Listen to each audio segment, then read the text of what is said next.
Deretan kontroversi Permadi Arya, buzzer Jokowi yang dikabarkan jadi komisaris BUMN. Influencer Permadi Arya alias Abu Janda yang dikabarkan menjadi komisaris PT Jasa Marga Tol Road Operator, JMTO, anak usaha BUMN PT Jasa Marga, Persero, yang bergerak di bidang pengoperasian jalan tol. Permadi Arya lebih dikenal dengan nama Abu Janda Al-Bollywoodi, lahir di Cianjur, Jawa Barat pada 14 Desember 1973. Ia pernah sekolah di luar negeri.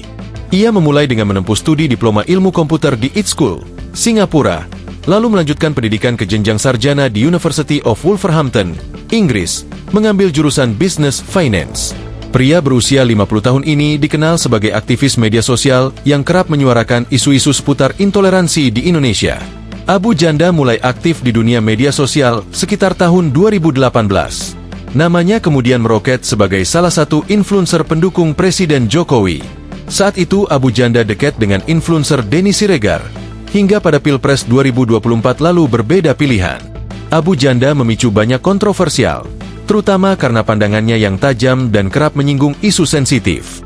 Meskipun punya pendukung, tak sedikit pula yang mengkritik keras pernyataan-pernyataan yang ia lontarkan. Sejumlah isu yang membuat Abu Janda ramai di media sosial di antaranya. Unggahannya menuai kecaman publik adalah ketika ia mengomentari simbol-simbol agama Islam, termasuk menyebut bahwa bendera yang dikaitkan dengan terorisme bukanlah panji Nabi. Pernyataan ini dianggap menghina nilai-nilai syariat dan membuat sebagian umat Islam tersinggung.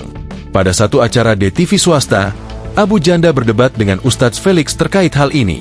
Lalu seorang pendidik bernama Mintareja sempat melaporkan Abu Janda ke Bareskrim Polri, lantaran menyebut aksi bela tauhid sebagai gerakan politik terselubung. Ucapan tersebut memancing kritik tajam dari sejumlah kalangan.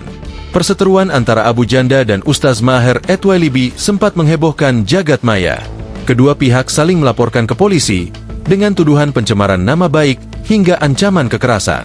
Konflik bermula dari ucapan Abu Janda yang menyebut terorisme memiliki agama, yaitu Islam, dan mengaitkannya dengan sosok Maher. Abu Janda juga pernah terlibat ketegangan dengan mantan wakil sekjen MUI, Tengku Zulkarnain. Perseteruan ini dipicu oleh komentar Abu Janda yang sebelumnya menyebut Islam sebagai agama arogan, yang kemudian dibalas dengan kritikan tajam oleh Tengku Zul. Pada Februari 2021, Abu Janda harus berhadapan dengan aparat penegak hukum setelah cuitannya di media sosial menyebut Islam sebagai agama yang arogan. Ucapan ini menuai reaksi keras dari masyarakat dan menjadi polemik nasional. Abu Janda juga pernah dilaporkan oleh Komite Nasional Pemuda Indonesia, KNPI, karena diduga melontarkan komentar bernada rasis terhadap mantan Komisioner Komnas HAM, Natalius Pigai yang saat ini menjabat Menteri HAM. Dugaan ujaran kebencian ini sempat menarik perhatian luas dan menambah panjang daftar kontroversi yang membelitnya. Diberitakan sebelumnya, Abu Janda dikabarkan telah ditunjuk untuk mengemban jabatan sebagai komisaris di PT Jasa Marga Tol Road Operator, JMTO, anak perusahaan dari PT Jasa Marga, Persero, Tbk yang bergerak di bidang pengoperasian jalan tol. Kabar tersebut langsung menyita perhatian warganet. Saat dimintai tanggapan, Permadi Arya membenarkan informasi tersebut secara singkat.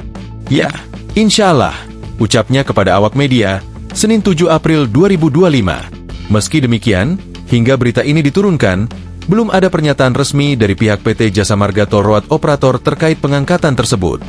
Download Tribun X sekarang, menghadirkan lokal menjadi Indonesia.